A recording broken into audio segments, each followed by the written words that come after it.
Well, the House of Lords is an integral part of the Houses of Parliament, of the British parliamentary process, which is undeniably democratic. Although the House of Lords itself is not democratic, it helps the House of Commons, the democratic chamber, improve the quality of legislation by revising it, by scrutinising the work of government, and being part of that overall parliamentary process which helps advise the government and improve the governance of the country.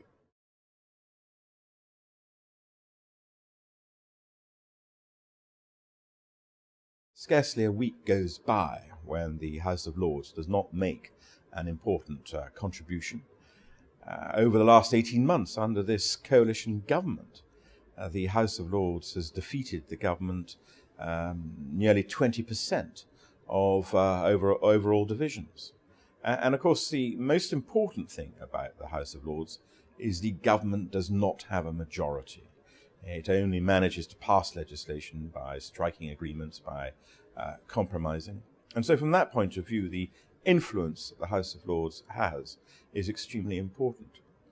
But there is one issue that I can remember in the last 10 years, which I think had a very important impact on the way our country operates, and that was in protecting one of the most ancient and fundamental freedoms that the people of this country has, which is trial by jury, when the then government sought to abolish it.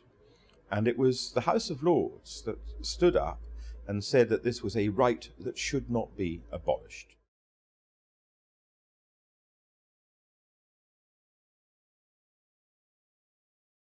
My role, though, as leader of the House of Lords, and also I sit in the cabinet, is to ensure that the House of Lords has the right time to discuss and to debate the new proposed laws, to make sure that we have ministers who are able to respond to the needs of backbenchers in the House of Lords.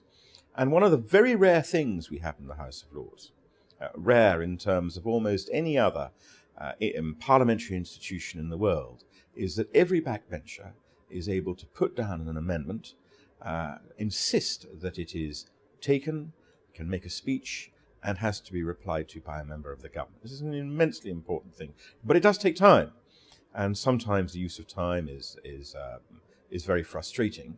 But on the whole, the House of Lords takes it very seriously and does the work it's asked to do.